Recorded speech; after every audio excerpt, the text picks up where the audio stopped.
We have another longtime friend of my father's. Introduce yourself. I'm Steve McSwain with Foundation for Excellence in Giving.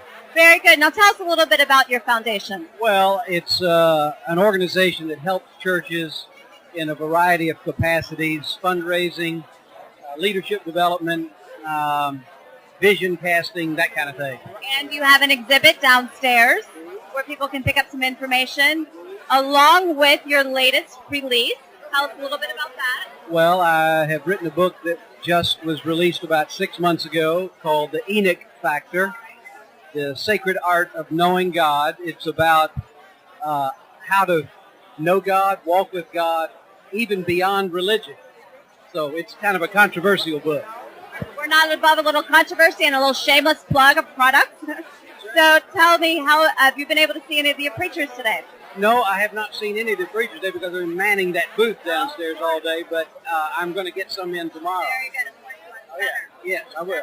Now, were you at the event last year, the festival last year? Our firm is one of the founding partners, so yes, we were here last year as well.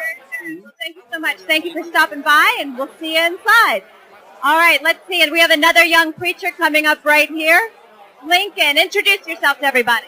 Hello, I'm Lincoln Barnett. Okay, you're going to need to speak up, Lincoln. There's a lot of noise in here, all right? You're going to need to use that preaching voice of yours.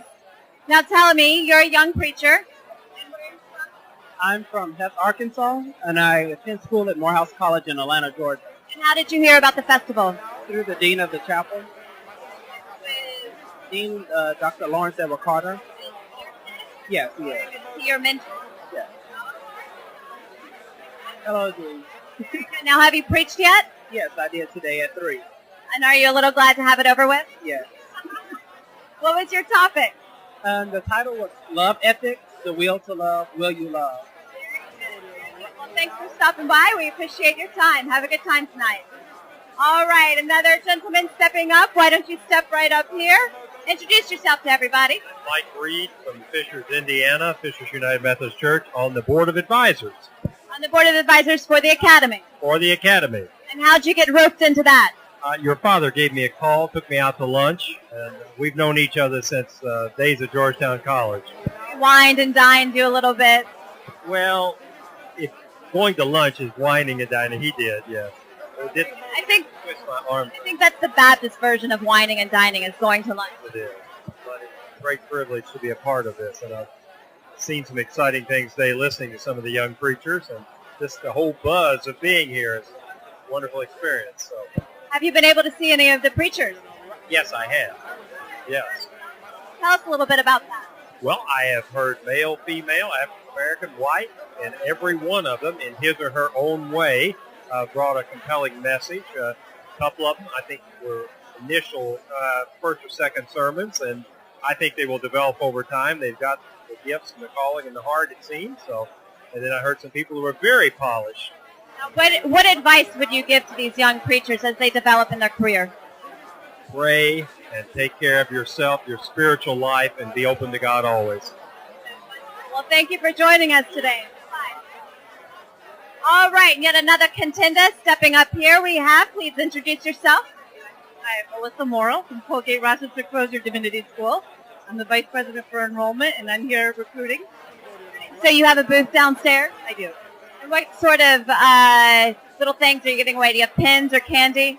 We have pens and highlighters for Bible study and all kinds of information about the school. I'd be more likely to stop by if there was chocolate out. I'm just saying. I had to fly, though, and I had to make sure it didn't perish on the way. I understand. And is this your first Academy event? It is, yes. I think it's amazing. It's just the enthusiasm of the young people, and it's just been very well organized. I'm enjoying myself. Tell us a little bit about your institution, about your school. We're a small school in Rochester, New York, ecumenical, but we have historically American Baptist roots. We have a Master of Divinity program, Master of Arts, Doctor of Ministry. One of the preachers here this weekend, Winterbourne Jones, is a first-year student with us, and really got us connected here with the Academy of Preachers. Wonderful. Thank you for joining us. We're happy to have you here. So go on in and enjoy yourself. All right, we have someone coming up next right here.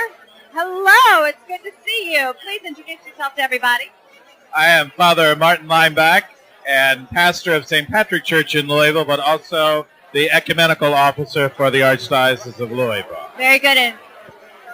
And it's just really a real pleasure and an honor. I met Dr. Moody probably a couple years ago, and just had a great conversation about the Academy, and Lilly Foundation had just come on board to say, yes, we'd like to support this. So I feel like I've had a bit of a history with the Academy, and then the festival was born.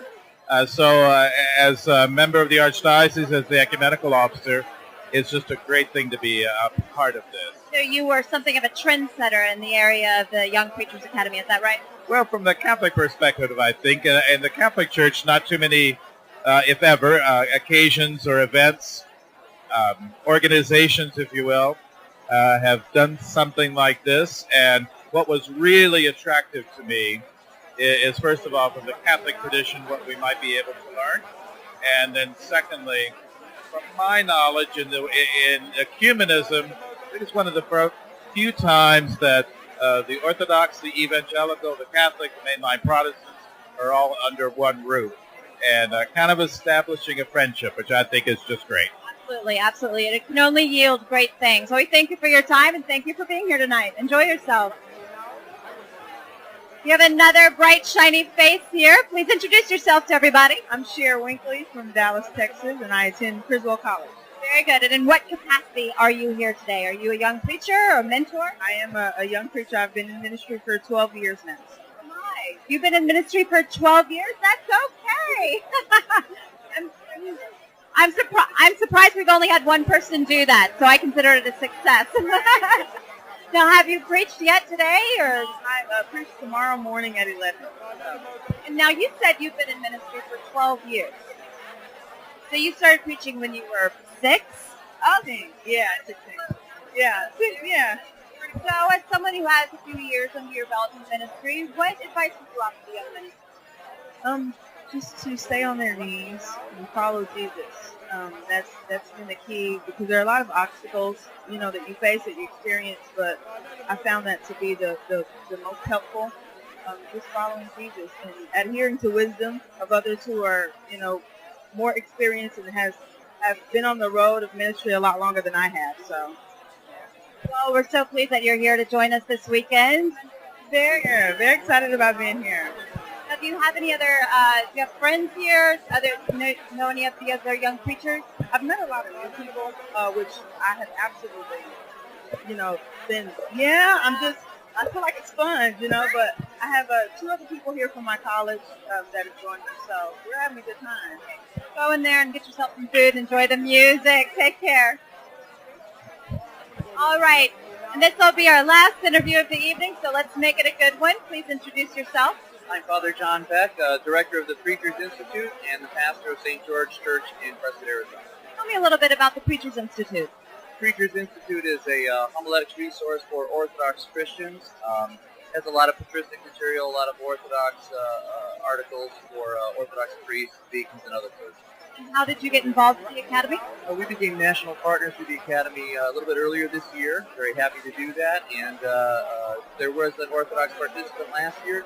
This year there are 4 Orthodox participants. Oh, very good, very good. And were you at the festival last year? I was not, unfortunately. It's fantastic. What's one of the nice things is being able to get together with other people who have a very common passion, very common interest in spreading the gospel, and it allows you to sort of leap over a lot of interpersonal hurdles. So like it says in the scriptures, iron sharpens iron, one man sharpens another. This is a really good opportunity to do exactly that. Good. Well, thank you for joining us tonight. We're glad you could be here. We look forward to a long relationship. Amen to that.